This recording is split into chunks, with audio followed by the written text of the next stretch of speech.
I sat at the large wooden desk in my home office with grim determination. After reviewing my checklist for the 10th time and making sure my plans were properly prepared, I leaned back in my chair, closed my eyes, and thought back over the past 2 weeks. Our first email exchange had occurred 12 days ago when I was traveling to Memphis on business. My email was sent to a sexy woman with the nickname Ashley. Ashley is a member of a popular, world-renowned cheater site. I was drawn to Ashley's profile. Her profile headline read, "Sweet and married, wants to explore." I am a 48-year-old married woman. I have spent over half my life being a loving wife and mother, dedicated to my family, friends, and community. Now I selfishly want to explore sex with men other than my husband. I am incredibly discreet and will only date men who will play by my rules. If you're interested, take a chance and introduce yourself. With great interest, I wrote, "Hi, my name is Mike. I'm 39, married, and want to stay married, well-educated, and have a professional career. I work as a senior project manager in the computer hardware industry and am currently overseeing a project near you. I commute to Hartford every week and will continue this schedule until the project is completed in 18 months. Physically, I am 6'1", 190 pounds, with a trim and athletic build. I have short black hair and dark eyes. I am told I am a handsome man. Sexually, I tend to be dominant and like to take control. I am not looking for love. I get that at home. Instead, I am looking for rough, physical, and uninhibited sex. Like you, I am 100% discreet. I can meet in public at a location away from your hometown. This will give us the privacy you need, and we can get to know each other in a safe environment. Further, assuming we decide that we are a good match and want to begin a close friendship, I will stay at a hotel when I am in town and invite you to my room. I would love the opportunity to get to know you via email and look forward to meeting you." After sending the email, I checked a few other profiles, but found no one more interesting than Ashley. After a short visit to the nearly empty hotel bar, I went to bed and fell soundly asleep. The next day was busy. My clients in Memphis had several technical meetings scheduled, and I was on the run until the early evening. I took 2 clients out to dinner at an upscale seafood restaurant. We were able to put the busy day behind us and enjoyed dinner. I grabbed a bourbon on the rocks as I walked through the hotel lobby and took the drink to my room. After changing into gym shorts and a t-shirt, I booted up my computer. A reply from Ashley had been sent through the website to my email. The letter read, "Hi, Mike. Thanks for introducing yourself. Your letter was much more informative than most of the ones I have received. Honestly, most write, 'Want to get laid?' or something similar. Yours was refreshing. Thank you. More about me. I've been married to the same man for over 20 years. My husband works as an executive in the construction industry. He travels for business, and while he's away, and only when he's traveling, I date. I am a successful real estate agent. As usual in my industry, I have a chaotic schedule. With the right communication and planning, I can get dates during the day or early evening. I have been on this site for over a year and joined when my youngest child left for college. I admit that the combination of having an empty house, a husband who travels a lot, and a close divorced friend who brags about her many sexual exploits has given me a tendency to have affairs.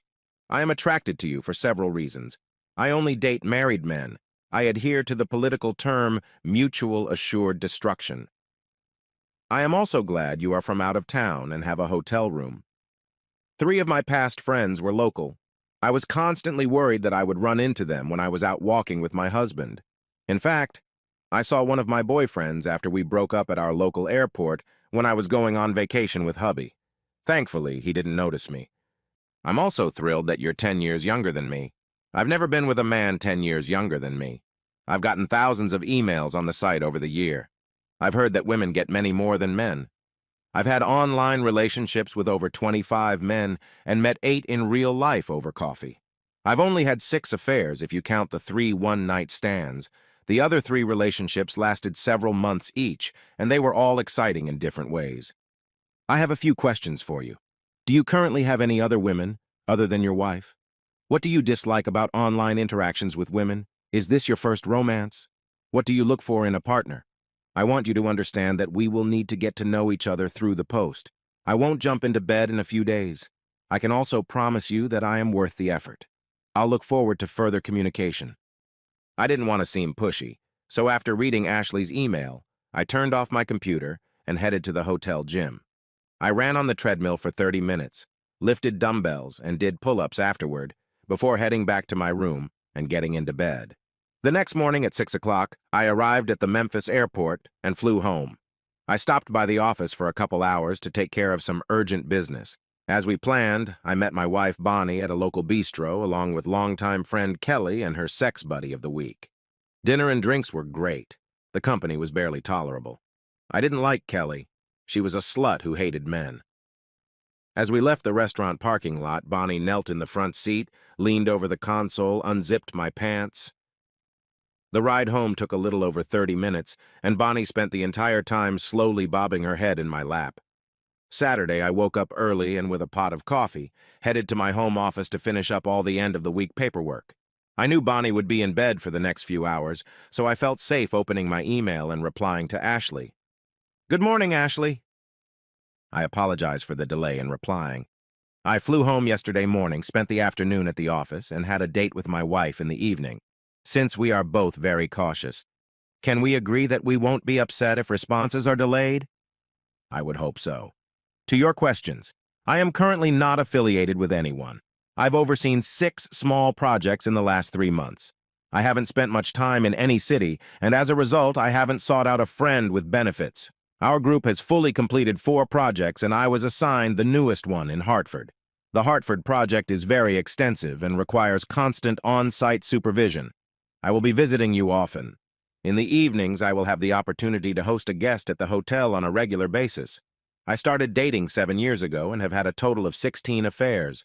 5 of them were one-night stands, 8 lasted a few months, and 3 went on discreetly for a year or more. What do I like the least? Liars. I've gotten into the habit of being forthright and honest. If I don't want to answer a question, I'll let you know. I won't lie. All the one-night stands included incredible sex with women seeking permanent friendship. But alas, they all disappeared after the first date. My husband has been away all day and will be home soon, so I'm going to make a deal with you. I'm sending an anonymous, faceless picture so you can get a good look at my hot old lady body. I hope you like it. The photo was very sexy and showed Ashley from the neck down. She was wearing a wet white t-shirt, similar to what girls wear to wet t-shirt competitions on spring break. The thin, almost transparent shirt clung to her hard nipples and firm, round tits. The shirt ended just above her flat stomach. Ashley's lower half of her body was covered by a tiny black thong. She looked amazing. As usual, Monday morning was busy with updates and planning meetings. I had to get everything done by the end of the day. The next morning, I was leaving town. After lunch, I closed my office door and replied to Ashley, "Wow, you are a very attractive woman. It's hot. It's freaking hot. I'm flying to Hartford tomorrow, and I should be satisfied knowing you're close and continuing your correspondence. That will be enough for today." In my first letter, I gave my general description. I am also happy to report that I exercise daily. I run 20 miles a week and lift weights every other day. I am toned and have some definition in my arms, shoulders, and chest. I'm sorry this letter is so short. Work is intense today, and I need to get to my next appointment. I've attached some pictures. 4 of the photos were very provocative. The first was from the neck down, emphasizing a gym-tightened body in sweat-wet shorts and a t-shirt. The next picture was about the same pose, but naked with an erection. The third picture showed a long, thick, erect penis between the lips of a very sexy African-American woman. The last picture showed the same woman with her lips pressed against her flat groin. I added the PS to my letter and wrote, "I too think sex in black and white is erotic." Because of my travel schedule and problems with finalizing the project, my day was filled. The next 2 days, I worked late. On those days, I didn't open my email. When I did, I found 2 emails from Ashley. She wrote to me on Monday night, "Your letters are making me horny. I really slept well. Just like your pictures of you with that sexy black woman, I kept 1 trophy picture of each of my novels. They're anonymous, but I think they're so damn hot. I stash them in a subdirectory on my work computer and sometimes look at them and masturbate when I need to come. I've attached each of the trophies. I hope they make you horny and hot for me." Attached to the letter were 6 pictures. In each one, Ashley was on all fours with another man sitting behind her. On Wednesday morning, Ashley wrote again, My mind is clouded with lust as I have been waiting for your next letter. I am going crazy knowing you are in the Hartford area. I was wondering what hotel you stay at when you come here on business. Yesterday, my company signed contracts for 3 new listings. I visited each of them to familiarize myself with the homes. As I walked through each house, I imagined that you were a potential client. I used my fingers in every bathroom in the house and touched myself thinking about having sex with you. Tell me, what do you hope our first date will be like? I took 3 very dirty pictures for you. The pictures were amazing. My guess is that Ashley set her phone camera on the dresser in the bedroom and pointed it at the bed. I was going to meet 3 co-workers at the hotel bar for a late-night drink. Before I left, I took a picture of my computer screen with the 3rd picture of Ashley on the screen. I wrote, "I can't wait to see you. I'll write a much longer letter later." After a quick drink with my team, I went back to my room. I texted Ashley. I'm staying at the Marriott Hotel near the Convention Center in downtown Hartford. The hotel is fairly new and has 2 good restaurants and 2 bars. The parking lot is great. After 6 p.m., only guests in the lobby. The Marriott is not a hangout for locals, so it would be unusual for my partner to run into someone she knows. As a real estate agent, you can tell anyone you're meeting a client. However, if we decide to have an affair, I'll stay at any hotel you want. I can stay anywhere. Ashley, our emails have gotten very explicit. I'm glad you're excited, and I hope you're starting to think about getting together. You asked about our first date. Let me tell you about it. Our first date will be during a workday at a local coffee shop. You'll be professionally dressed for me with a button-up blouse that emphasizes your sexy breasts. I want your legs, pussy, and ass to be bare. As we sit together, we get to know each other better. In 30 minutes, we'll find out how truthful our letters were. We will also find out if there is a personal attraction. If our meeting and socializing goes as we both hope, we'll arrange to meet in my hotel room later that evening. After you give me a sex show, I will give you a key to my hotel room and we will meet there later that evening. Ashley, I expect you to be my obedient plaything. If your husband is leaving next week, let's make an appointment. When is he leaving? While I was texting Ashley, she responded to my earlier picture and email. You are such a sexy and exciting man. I can't wait for your next email. It was only 11 o'clock at night. I decided to leave the computer on. I expected Ashley to write again tonight. I walked around the hotel bar. Other than a few lonely businessmen, there was no one here. I ordered a bourbon for the room. By the time I got back, Ashley had responded with a short note. Hubby is leaving on Monday. I'm so nervous, but I want to meet up so badly. Can we meet Monday at 9 in the morning? Let's meet at the Starbucks in Wethersfield. It's on Silas Dean Highway near Marshall's house. I'll get dressed like you told me to. It's going to be a great show, I promise. I can't wait till Monday night. I'll let you use my body. Wow, you're driving me crazy. I flew home on Friday and we had a normal weekend. Friday we had dinner at a restaurant, and when we got home, we had sex. On Saturday, Bonnie and I joined another couple for a round of golf, followed by drinks and dinner. After another round of sex on Sunday morning, we headed to church and the gym. Sunday afternoon was beautiful. I grabbed a book and read for a couple hours. It was a peaceful day. It was 8:10 Monday morning when I heard Bonnie close the bathroom door.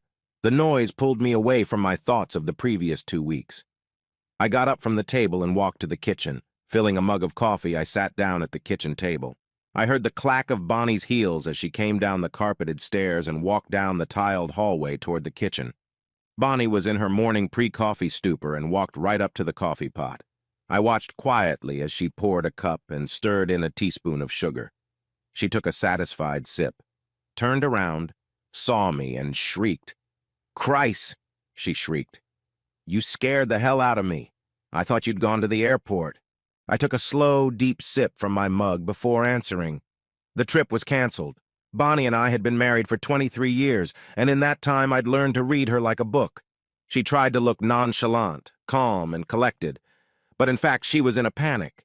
She walked carelessly over to the bookshelf at the end of the kitchen table. Every night for the past 15 years, Bonnie had charged her laptop and phone and put them on the bookshelf before she went to bed. When she noticed the place was empty, she asked, "Chris, what did you do with my phone and laptop?" Instead of answering, I took another sip of coffee and asked, "Why aren't you wearing panties and a bra?" "What? What the hell are you talking about?" "I'm talking about the fact that you're not wearing any underwear. Why are you naked under your blouse and skirt?" Bonnie's face began to blush as she replied, "Don't be a pervert. I'm wearing underwear." She began to slowly back out of the kitchen. Before she took 2 steps, I asked, "Why are you lying to me? How dare you accuse me of lying? What's gotten into you?" I'm not embarrassed. "Bonnie, I see you're not wearing a bra. I've also seen you wear a skirt without panties 100 times. When you do, you ooze sexiness, just like you did this morning. I know you're not wearing panties." When she didn't respond, I said, "Just pull up your skirt and prove me wrong." Our staring contest continued. I got up from the table and headed in her direction. "Stop!" Bonnie shouted. "Bonnie!" I interrupted. "One of us is going to pull up your skirt. You can do it right now, or I'll do it. You have 2 seconds." "All right, I admit it. I'm not wearing any underwear. It's just like you said. Tonight I wanted to feel sexy. I wanted to have a naughty secret. What's wrong with that?" "There's nothing wrong with trying to feel sexy. It makes me horny." Bonnie smiled. After a few moments, I finished, "But that doesn't explain why you lied to me. I'm wondering how often you lie." "I'm not lying to you, Chris. You caught me off guard, and I was embarrassed." Bonnie thought the conversation was over, so she pointed to the bookshelf and asked again, "What did you do with my phone and laptop? I'd like to know where you're going this early in the morning." "Where the hell do you think I'm headed? I'm going to the office." She seemed alert. Returning to my seat, I took a sip of my rapidly cooling coffee and looked her in the eye and said, "Lying again." Bonnie reacted as if she'd been punched in the face. Growling like a mama bear, she said, "How? You dare? You?" "That's twice now. Twice in 5 minutes you have lied to me. I wonder again if lying to me is a common occurrence. Where the hell is my laptop and my phone? I want to get away from you before I say something I'll regret later." When I didn't answer, Bonnie screamed, "Where are my devices? I want them now." "They're locked in my safe." I pointed to the front door and told her, "Feel free to leave, but the electronics stay here." I think the best word to describe the look on Bonnie's face was surprise.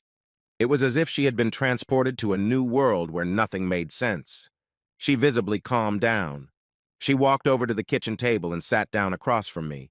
Taking a deep breath, she asked, "Darling, could you please explain to me how, after we kissed in the evening and said, 'I love you,' before we went to bed and we have this shit show in the morning?" After thinking for a few seconds, I nodded slowly and said, "I lied."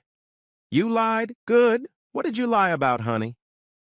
Looking Bonnie in the eye, I told her, "I lied about loving you." I was surprised that Bonnie was able to control her emotions. A few moments passed before she asked, "Don't you love me anymore?" I admitted, "I'm not sure that 2 decades of love can ever be completely broken, but it's close." "Honey, I'm too confused to make sense of this conversation.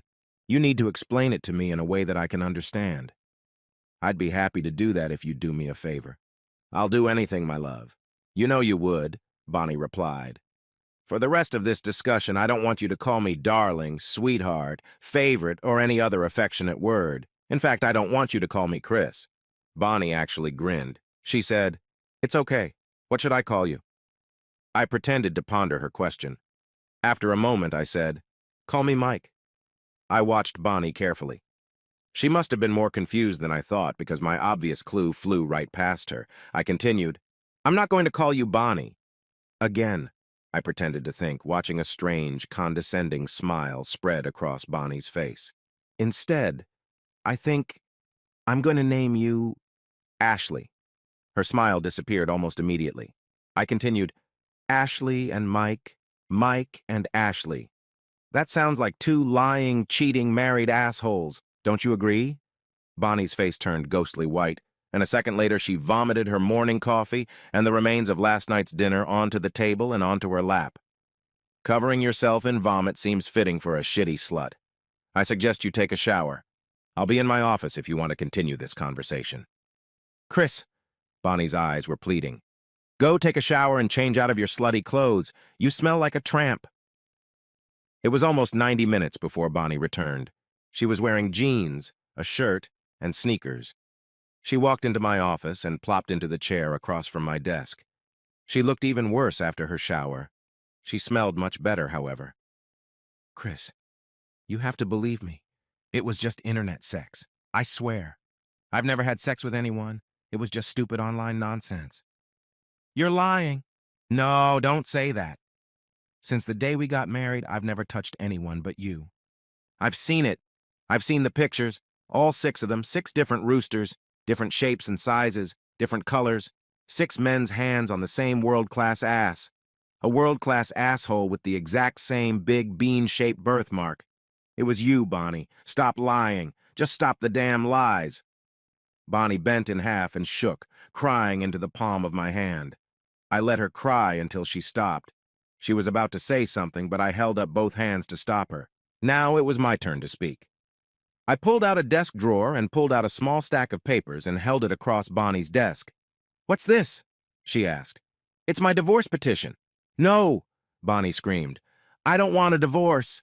Bill Murphy is filing the petition today.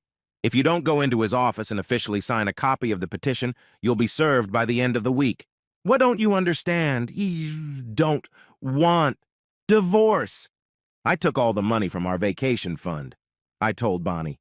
"I used the money as a down payment on a condo in downtown West Hartford. It has 2 bedrooms, so the girls will be able to visit me during college vacations." "How are you going to explain to the girls that you're ruining our happy family?" "It's easy, Bonnie. I'm going to tell them that their mother has been a lying, cheating wench with at least 6 men in the last 2 years. "You have to understand," Bonnie pleaded. "The kids are grown and living on their own. You're always on the road. I was bored. I needed some excitement. It was just sex. It didn't mean anything. Let me try to understand. So it's the kids' fault, and my fault that you became an online prostitute." "I didn't say that," she shouted. "Please stop calling me those horrible names." I laughed at the last comment and reminded Bonnie. "You texted Mike that you wanted to be a prostitute.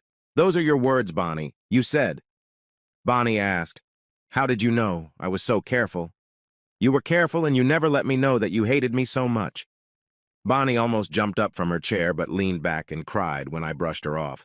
"You were careful, but your last sex buddy wasn't. His real name was Paul Kaplan. His wife thought he was cheating. She hired a private investigator who discovered your affair. She sent me a copy of the report. It included 3 videotapes of your last 3 dates." Bonnie continued to sob quietly. "I want you to know that I was able to identify 4 of the other 5 cheating buddies using saved emails. All of them are married. I'll give their wives proof of their husband's connection to you, including your name and contact info." After a few moments, I finished. "I'll be calling the girls, our parents, and siblings soon. I won't go into details, but I will tell everyone that I'm divorcing you because of infidelity. I'm not going to be the bad guy in this mess."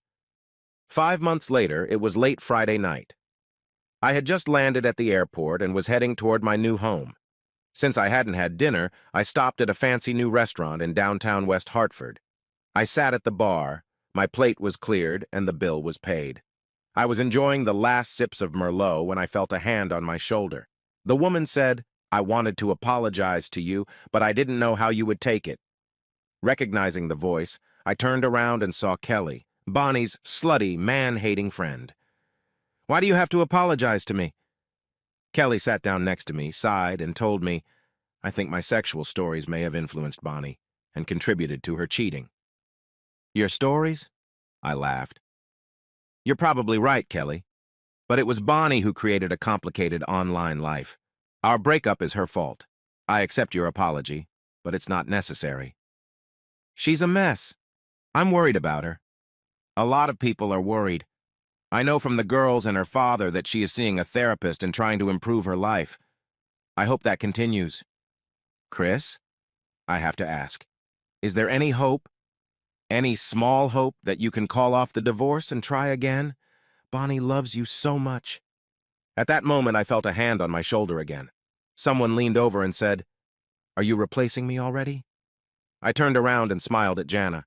Kissing her gently on the lips, I nodded toward Kelly and said, "I'd like you to meet my old friend, Kelly McGregor.